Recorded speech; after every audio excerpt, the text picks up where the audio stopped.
So I've an Assa Ruko 2 here today. I actually managed to get my hands on this here because the place I got it from, they were getting rid of them. They were changing them out for newer ones because they couldn't get keys anymore for this. So I managed to pretty much get them for nothing. Like I say, they were practically going in the bin, so a bit of a shame, and managed to save them from that. I'll just show you here actually.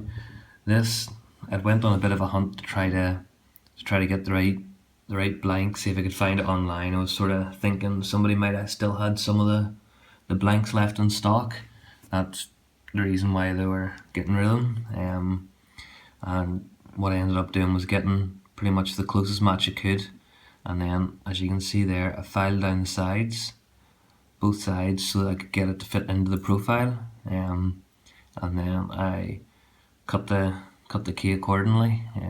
That was actually one of the first keys I ever made, so that's why it's a wee bit crap looking, to be honest with you. I'll show you here, it does work. There you go.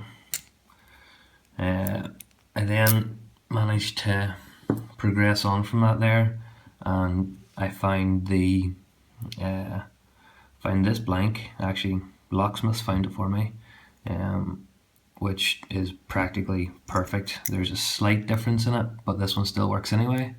So as you can see there from the markings, it's another key then that I made. I can't quite figure out what the issue with this is, and I presume it's just bad tolerances from my point of view. So you can see there the key's a bit sticky, but like, you know, I've made quite a few attempts at this here, and no matter what I do, the key always a bit sticky, so I'm clearly going wrong somewhere, or else the tolerances for this lock is just that good. Then the third key that I'm going to show you here is cut from the master key, so I gave up on making my own and went down to the locksmiths and just got this cut. I have an M there marked just to remember that it's a master key. Got this cut based on one of the original keys that we had left for these locks.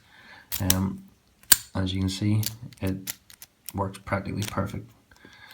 So enough talking now. If I can get a key out, there we go. I'll just go ahead and pick this, and then I'll give you a look at the insides.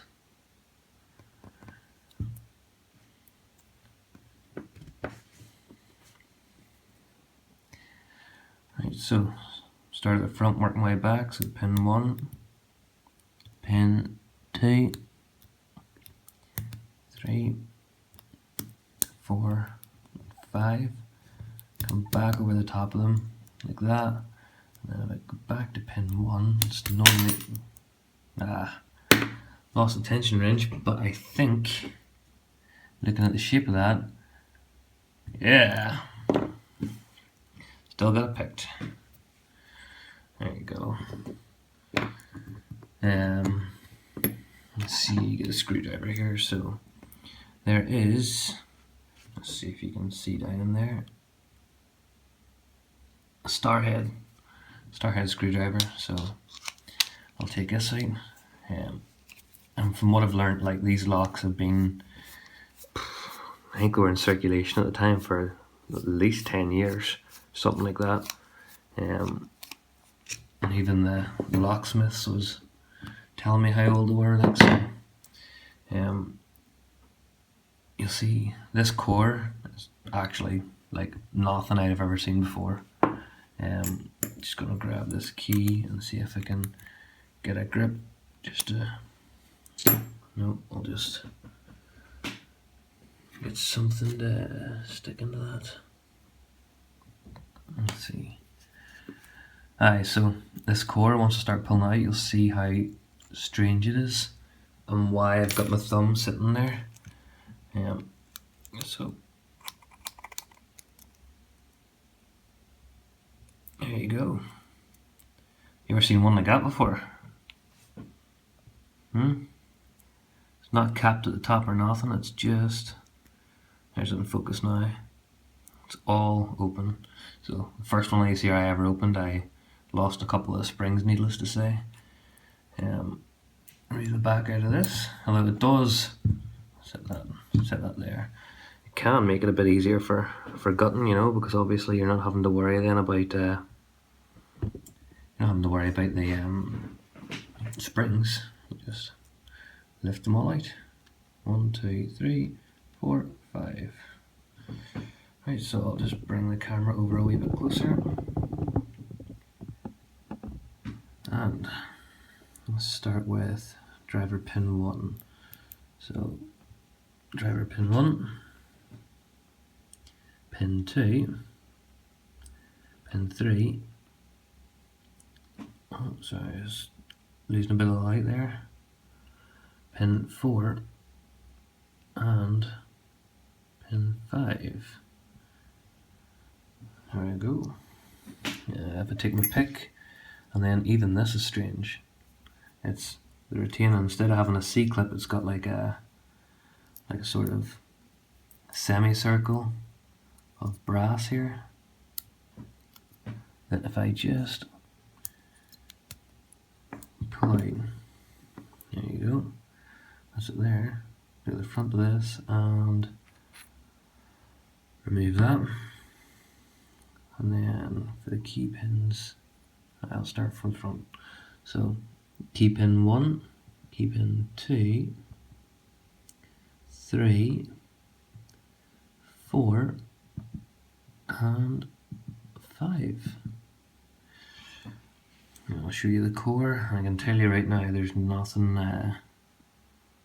No, it's just standard, just completely standard.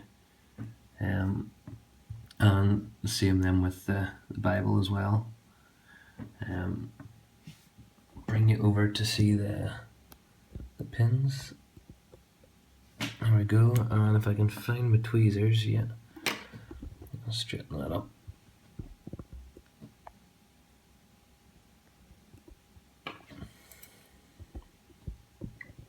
There we go. So 1, 2, 3, 4, and 5. There you go. As you can see, they're all standard. I was just as disappointed, never opened the first one of these up, but I don't really know why. You know, there's no security pins in it, but at least I was able to open them. And then if I bring it back, you'll see here I have 2 of them. I was trying with this one earlier.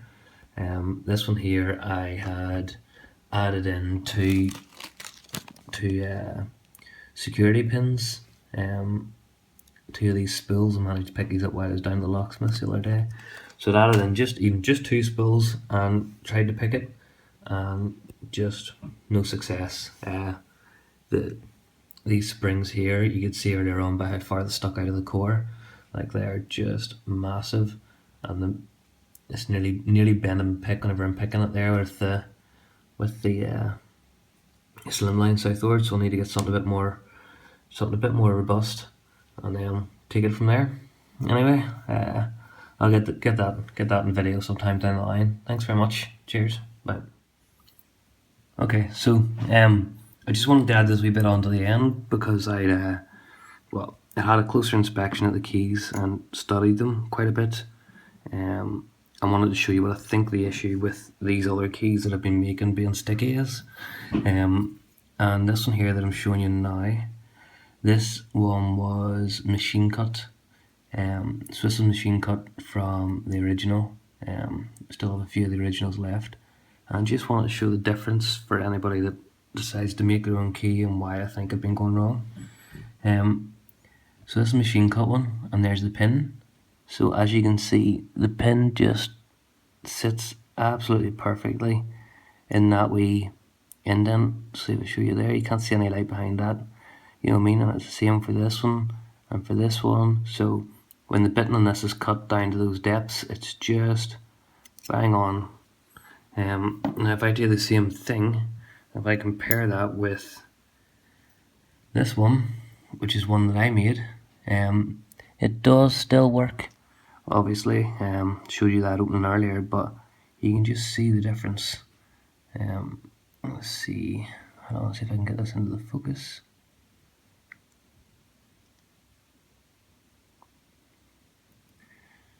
There we go, a bit too close. So you can see the difference, you can see the light underneath that, and I think what's happening is, some of the pins are sitting right down, there's a better shot there. Some of the pins are sitting like that, high up, or they might be right down in the valley, but others I think are riding the ridge slightly high, maybe where I haven't came down bang on that line. And I'm pretty much confident now that seems to be the main issue, and it's just I wasn't paying as careful attention as I should have. There you go, and then that's obviously the difference between using a sharp file like that and one with a bit of a flat at the bottom to allow that key pin to sit into. So thanks very much, bye.